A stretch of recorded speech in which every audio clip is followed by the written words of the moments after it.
passée, ça a marqué le départ de Noël en Camargue, une nouvelle édition, une édition complète qui va se prolonger jusqu'au 3 janvier 2025.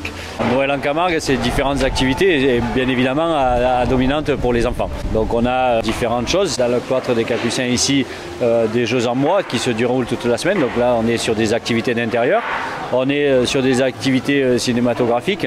Nous sommes sur des activités de spectacle et après sur de l'extérieur, sur du pump track, ce qui avait fait une forte sensation l'année dernière. Cette année, on l'a rapproché du centre-ville et du cœur de ville. Donc on est sur des choses que les enfants avaient bien aimées l'année dernière.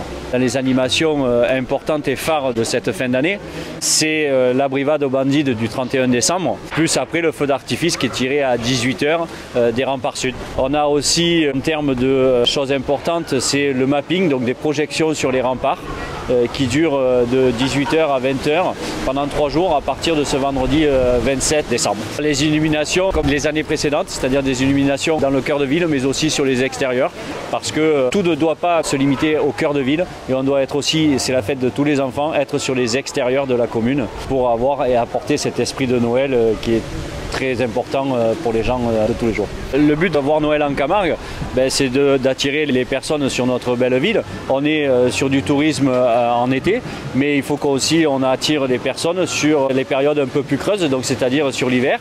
Et on a beaucoup de personnes qui désirent venir sur la côte méditerranéenne et donc sur Aigues-Mortes pendant ces périodes de fin d'année. Le tourisme d'hiver est un tourisme important. On ne peut plus vivre aujourd'hui sur une seule saison de juillet ou d'août.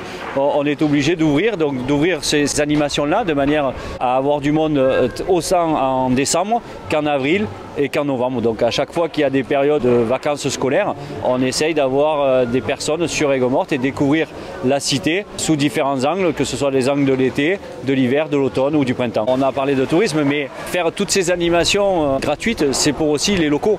C'est-à-dire que les personnes qui sont en congé aussi et qui ne partent pas et qui restent en famille sur la commune, leur proposer différentes activités de manière à ce qu'ils puissent jouir de ces vacances-là dans un esprit festif et d'avoir différentes choses à effectuer en famille ou seuls s'ils sont un petit peu plus grands. L'objectif premier, c'est pas forcément le touriste qui vient ici, on en veut, mais c'est aussi quand même rendre nos administrés contents et festifs et leur proposer des choses de qualité sur cette période de 15 jours. Il ne faut pas qu'il y ait cette impression que Aigues-Mortes fasse tout pour le tourisme. On a aussi des administrés et il faut que ces administrés prennent du plaisir à rester dans cette commune. Ce qu'on leur propose est quelque chose de qualitatif.